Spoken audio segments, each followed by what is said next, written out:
Detective Harris had been chasing shadows for weeks, and Officer Lane knew every disappearance in Redwood Falls carried a hidden pattern, but neither could have predicted the chilling plan that lay in wait, moving silently among the town's streets, ready to strike again. The early calm of Redwood Falls created a false sense of comfort that made the first disappearance feel almost unreal. People woke to another routine morning, unaware that something had shifted in the shadows around them. A car sat abandoned on a narrow rural road, its hazard lights blinking in the dim dawnlight. The doors were unlocked, the keys still resting in the ignition, and the engine carried the faint warmth of recent use. Investigators arrived quickly and searched the nearby woods, finding a scattered trail of footprints that faded into soft earth before revealing anything useful. The discovery troubled officers, but most residents brushed it off as an isolated event. Some thought the owner had simply wandered off or faced a personal emergency. Yet beneath those assumptions lingered a quiet unease that people tried to ignore. The tension in town grew heavier when another car appeared only a few days later, abandoned under the same strange circumstances. This one was left beside a gravel road leading toward the old quarry, an area rarely visited except by hikers.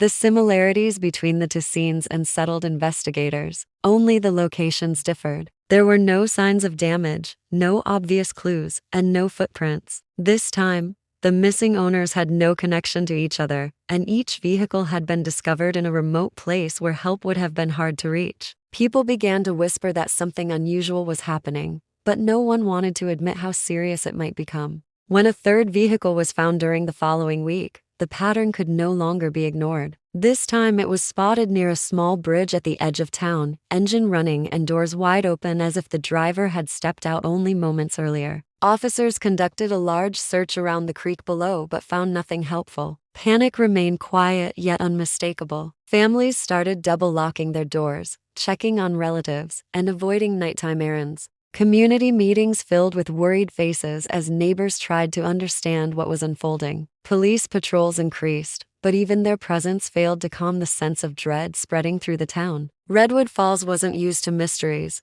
especially ones so carefully concealed. Investigators worked through every theory they could imagine, searching for even the smallest detail that could tie the events together. Yet each scene felt like a puzzle missing its most important pieces. The disappearances did not feel random, and the silence surrounding them suggested someone who knew exactly how to stay hidden. As the final days of the month passed, the town stood on edge, sensing that whatever had begun was far from over. Fear settled over Redwood Falls like a slow-moving fog as the disappearances continued without warning or explanation. The community tried to maintain normal routines, but every quiet moment seemed to hold a new possibility for danger. The next person to vanish was a well-known shopkeeper whose store had been open for decades. His disappearance stunned the town because everything inside the shop looked untouched. Shelves were neatly arranged, the lights were still on, and the cash register held the morning's earnings. It was as if he had stepped out for only a moment and simply never returned. Investigators searched every aisle, hoping for some overlooked clue, yet found nothing but a feeling that someone had planned the timing with precision.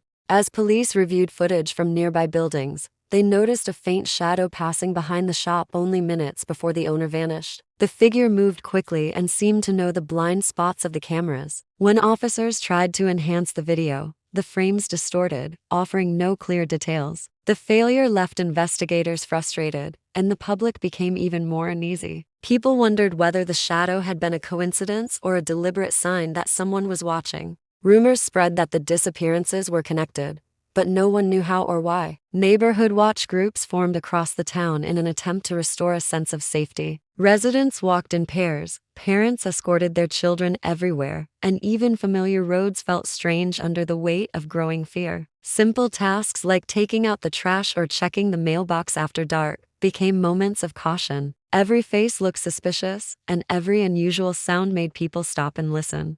Redwood Falls no longer felt like the quiet community it had always been. Investigators gathered data nonstop, comparing the timelines and locations of each disappearance. Patterns emerged, but none offered a solid explanation. Each missing person had been alone before they vanished, suggesting someone was studying their routines. Officers believed the perpetrator might be choosing moments when the streets were nearly empty, making it easier to approach unseen. That possibility unsettled everyone, because it meant the person responsible might be blending in with the town rather than hiding far away. Despite increased patrols, the disappearances continued without leaving clear evidence behind. Roadblocks, searches, and interviews gave investigators information, but no answers. The town felt trapped in a cycle of fear, waiting for the next unexplained event. People sensed that someone, somewhere, was controlling the pace of the mystery, moving one step ahead of every effort to stop them. The discovery of the hidden campsite marked the first real breakthrough in the case, though it raised more questions than answers. A hiker had wandered deep into the forest where few people ever went and stumbled upon a clearing that looked recently used. The ground was flattened in certain areas, showing signs of someone sleeping there for several nights.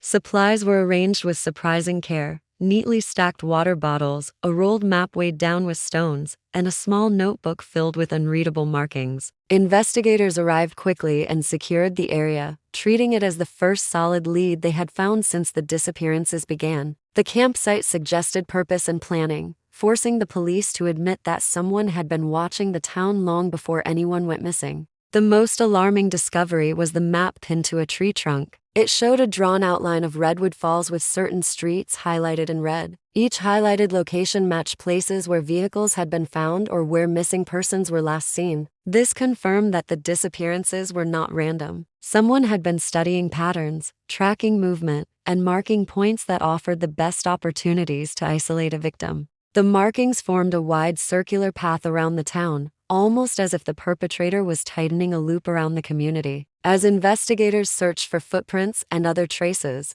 they realized the campsite had been abandoned recently. The ashes in the fire pit were still warm, and a few items had been hastily left behind, suggesting the person had left in a hurry. This meant the perpetrator either sensed someone approaching or had another hiding place ready. Officers followed a faint trail leading away from the campsite, but the prints became harder to follow the deeper they moved into the woods. Whoever they were tracking knew how to disappear into nature with skill, moving with the confidence of someone who understood every tree and pathway.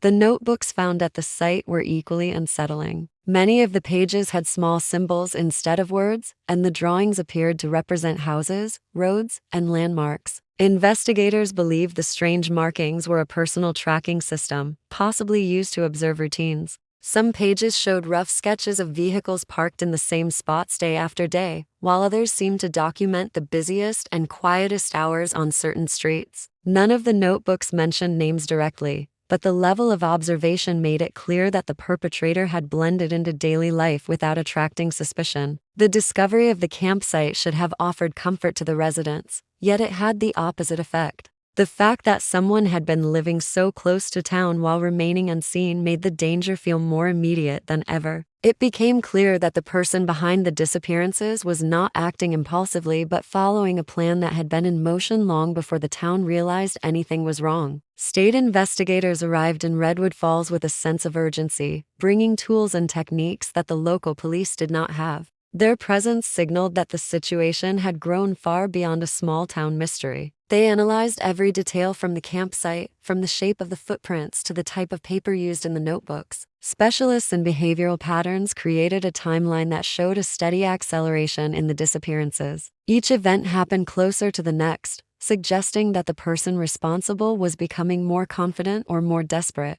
This escalation worried authorities because it often meant the perpetrator was moving toward a final phase of a larger plan. Patrols were doubled across every road and forest edge, yet the sense of control remained fragile. Even with increased security, investigators knew the perpetrator was skilled at moving unseen. Every possibility was considered, from an experienced outdoorsman to someone who lived quietly among the townspeople without drawing attention. The lack of clear evidence made the case feel like a race against an opponent who understood the land better than those searching for them. A major development occurred when a set of fresh tire tracks was discovered deep within a neglected clearing. The tracks were unusual for the area, leading investigators to believe the perpetrator had relocated after abandoning the campsite. The ground showed signs of hurried movements, broken twigs, disturbed soil, and impressions of someone carrying heavy items. Investigators traced the tire tracks through narrow paths that twisted between dense trees, and every step heightened their concern.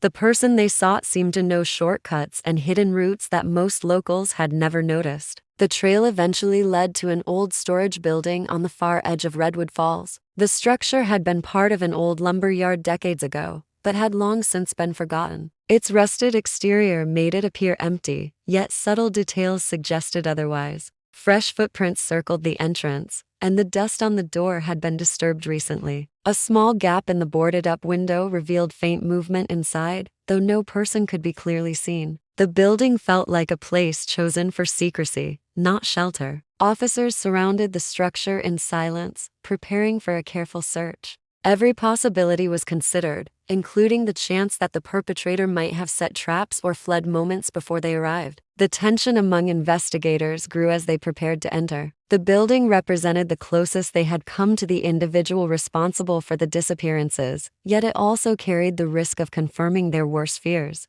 The quiet surrounding the structure suggested that whatever they were about to discover would shift the entire direction of the investigation. The search of the storage building revealed more than anyone had expected. Inside, officers found neatly stacked notebooks, each filled with careful observations of the town. Streets, houses, and secluded areas were all documented with precise notes and small symbols, tracking times, patterns, and movements. It became immediately clear that the perpetrator had spent years studying Redwood Falls, learning every routine and weakness before acting. The level of planning shocked the investigators, who realized that this had never been a series of random events. It had been a carefully executed plan from the start. Beneath a loose floorboard, officers discovered a list of names. Some were crossed out, confirming the disappearances that had already occurred. Others remained uncrossed, showing potential targets who had no idea they were being watched. The discovery of this list brought urgency and relief at the same time. While it revealed the meticulous nature of the perpetrator, it also gave the authorities a chance to prevent future harm. Protective measures were immediately deployed for those still at risk, with teams sent to monitor every location noted in the notebooks.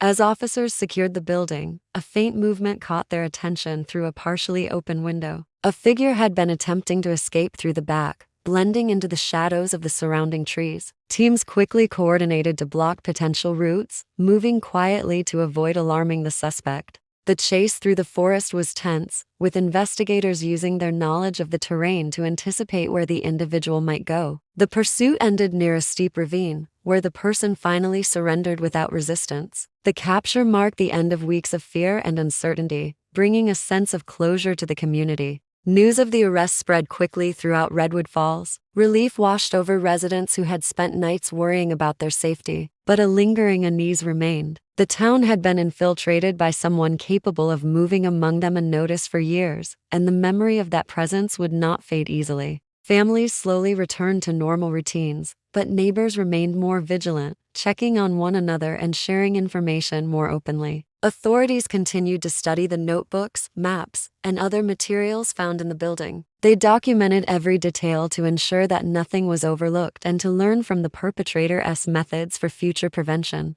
While the immediate threat had been neutralized, the case left a lasting impression on Redwood Falls. The town had survived a calculated series of events that had tested its sense of safety, trust, and community, but it had also emerged stronger, more aware, and more united against hidden dangers lurking within familiar places.